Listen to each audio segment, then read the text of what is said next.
अगले दिन सुबह 5:30 बजे नायरा वापस घर पहुंची। उस वक्त उजाला ही नहीं हुआ था। वो बहुत थकी हुई थी, लेकिन जब उसने घर का दरवाजा खोला और लाइट जलाई तो देखा कि हेमंत सोफे पर बैठा हुआ उसकी तरफ गुस्से से देख रहा था। वो शॉक थी। हेमंत ने गुस्से से पूछा, कहाँ गई थी तुम? नायरा हैरान थी।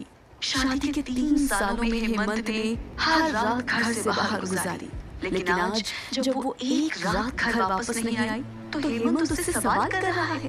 अगर ये पहले होता तो उसे लगता कि शायद हेमंत को उसकी परवाह है, वो उससे प्यार करता है, इसलिए सवाल कर रहा है। लेकिन अब उसे इन बातों से कोई फर्क नहीं पड़ता था। नायरा बहुत दर्द में थी। वो बोली, मैं बाहर गई थी। हेमंत बोला, वो मुझे पता है, मैं पूछ रहा हूँ तुम कहाँ गई थी? नायरा ने हेमंत को गौर से देखा। वो बहुत हैंडसम नौजवान था। नायरा उसे देखते ही उस पर फिदा हो गई थी, लेकिन आज उसके दिल में हेमंत के लिए कोई एहसास नहीं थे। वो चुपचाप खड़ी रही। आखिर वो क्या जवाब देती? थोड़ी देर बाद चुप रहने के बाद वो बोली, मैं कहीं भी जाऊं तुम मुझसे सवाल करने वाले कौन होते हो? नायरा का जवाब सुनकर हेमंत हैरान रह गया। वो बोला, भूलो मत नायरा, तुम मेरी बीवी हो और इस घर की बहू। तुम्हें रात भर घर से बाहर रहना शोभा नहीं देता।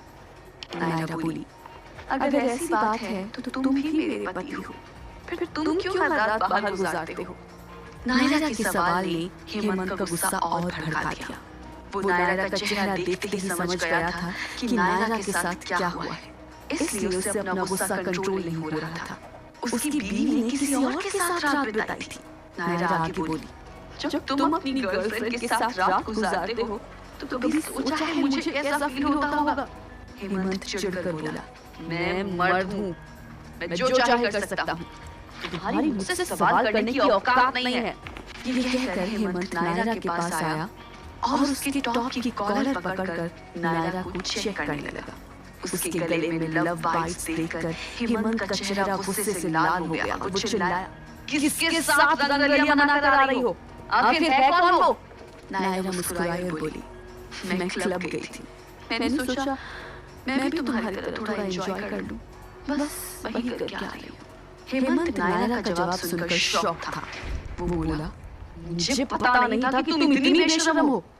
नायरा ने हेमंत को घूर कर देखा और बोली, मुझे बेशर्म भी तुम लोगों ने बनाया है। इतनी जल्दी भूल गए? तुमने और तुम्हारी फैमिली ने मुझे मजबूर किया और अपने फायदे के लिए मेरा सौदा आर्यन सिंह राठौड़ के साथ कर दिया। जब तुम्हें मेरी इज्जत बेचकर पैसे कमाने में शर्म नहीं आई तो फिर मुझे क्यों आएगी? हेमंत बोला, मुझे तुम्हारी शक्ल से घिन आ रही है। तुम बहुत ही बेशर्म और मतलबी लड़की हो। शादीशुदा होते हुए भी किसी और के साथ रात गुजार कर आ रही हो। हेमंत की बातों ने नायरा का दिल छलनी कर दिया। उसकी आंखों में आंसू आ गए और वो बोली, हाँ, मैं हूँ बेशर्म और मतलबी, लेकिन तुमसे कम। फिर वो गहरी सांस भरकर बोली, हेमंत, मुझे तलाक चाहिए। तलाक की बात सुनते ही जैसे हेमंत गुस्से से पागल हो गया। वो बोला, पागल हो गई हो क्या?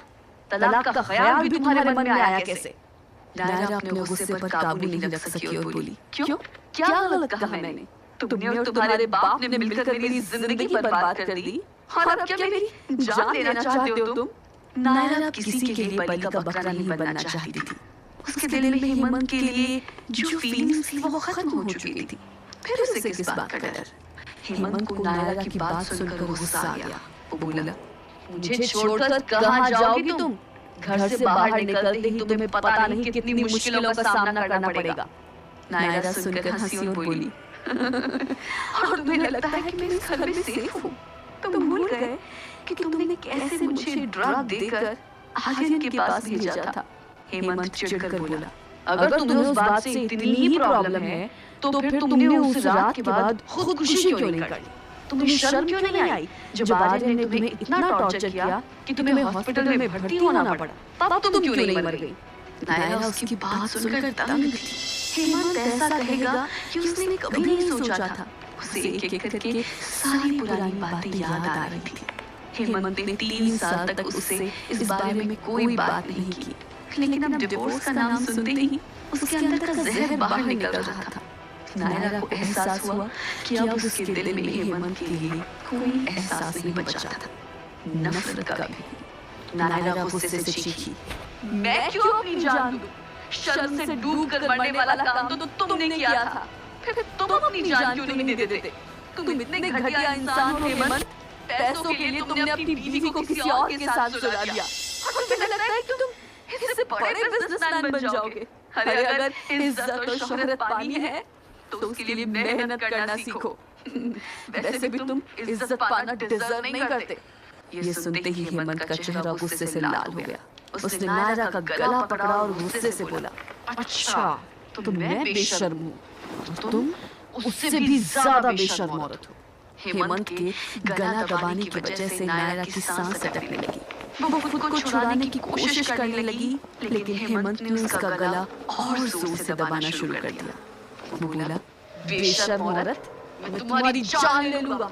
हेमंत की आंखों में अजीब सा पागलपन दिख रहा था। नायरा को एहसास हुआ कि उसकी जिंदगी में जितने भी लोग हैं, सब सिर्फ उसका फायदा लेना चाहते हैं। उसकी फीलिंग्स की किसी को परवाह नहीं है। आज सुबह होटल से निकलने से पहले आर्यन ने उसे धमकी दी थी कि अगर उसने हेमंत से तलाक नहीं लिया तो उसके लिए अच्छा नहीं होगा। वो जानती थी कि आर्यन जैसा पावरफुल आदमी कुछ भी कर सकता है। नायरा का दम घुटता देख हेमंत घबरा गया और उसने नायरा को छोड़ दिया। नायरा जमीन पर गिर पड़ी। थोड़ी देर बाद जब उसकी सांसें संभली तो उसने आसपास देखा तो कमरे में उसके सिवाय और कोई नहीं था। वो थोड़ी देर तक जमीन पर ही लेटी रही। कमरे में काफी सारा सामान बिखरा हुआ था। काफी देर तक सोचने के बाद उसने अपना मोबाइल उठाया और पुलिस का नंबर डायल किया। दूसरी तरफ से हेलो की आवाज आते ही उसने कहा, हेलो पुलिस स्टेशन, मेरे पति मेरी जान लेना चाहते हैं।